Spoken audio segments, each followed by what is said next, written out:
আফ্রিকার যে মানুষরা খাইতেই পারে না, আপনি তাদেরকে দিয়ে বিজ্ঞান চর্চা করবেন কেমনে? বাংলাদেশে বিজ্ঞান চর্চার মতো আমরা জানি দুর্নীতি আছে, কিন্তু সেরকম বড় ফান্ডও নাই যে আপনি খুব একটা বিজ্ঞান চর্চা করে কী করতে পারবেন। এবং বাংলাদেশে আরেকটা জিনিস সবচেয়ে বেশি, যে আমাদের বাংলায় বিজ্ঞান চর্চার সবচেয়ে বড় লিমিটেশন হচ্ছে ল্যাঙ্গুয়েজ। আপনারা মনে হয় ফাহাম আব্দুল সালামের বাঙালি মিডিওক্রিটির সন্ধানে পড়ছিলেন কেউ? তো ওখানে একটা চ্যাপ্টার আছে বাংলায় বিজ্ঞান চর্চা, ওইটা খুবই ভ্যালুয়েবল চ্যাপ্টার, চাইলে পড়তে পারেন। তো বাংলায় কী হয় জানেন, যে আপনারা যদি, আমি নাম ধরবো না, ওনাদের নামে বলা উচিত না। সো ওনারা হচ্ছে বাংলায় মানে একাডেমিয়ার যে আর্টিকেলগুলো কিংবা যে শব্দগুলো আছে এগুলোকে এমনভাবে ট্রান্সলেট করে যে পোলাপাইনের সাথে কি আর সম্পর্ক নাই।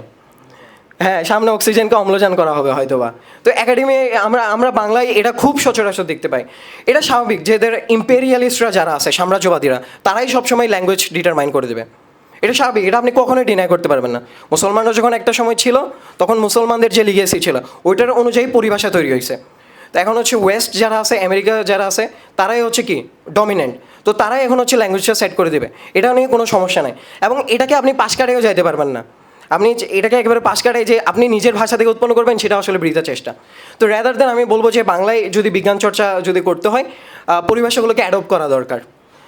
যে পরিভাষাটা আছে ওইটা যাতে কী বলা যায়, ফ্যামিলিয়ার করা যায় আমাদের দেশের সবার মধ্যে। তো এটা বাংলায় বিজ্ঞান চর্চা। এবার হচ্ছে আমার যে লেখাটা ছিল, আমি যে হয়েছিলাম, ওইটা হচ্ছে ব্রিফ হিস্ট্রি অফ লাইট নিয়েছিল।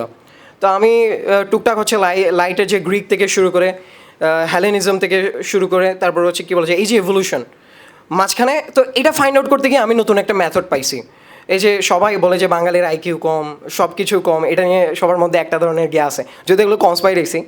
যে আপনি দেখেন এগুলো হচ্ছে সবচেয়ে বড় ফেলাসি। আফ্রিকা তো চেনেন না, আফ্রিকার যে মানুষরা খাইতেই পারে না, আপনি তাদেরকে দিয়ে বিজ্ঞান চর্চা করবেন কেমনে?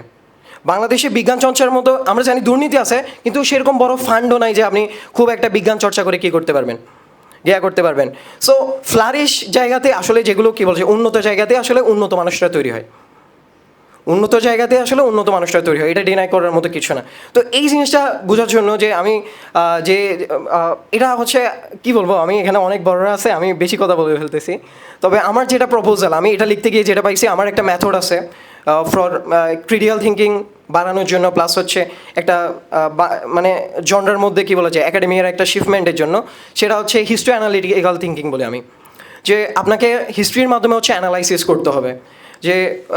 যে খুনিয়াস যে রেভলিউশন, একটা সায়েন্সের উপর আরেকটা সায়েন্স, তারপর হচ্ছে যে সাইকেলটা আছে, ওইটা অনুসারে হচ্ছে আপনার হিস্ট্রিকে হচ্ছে অ্যানালাইসিস করতে হবে।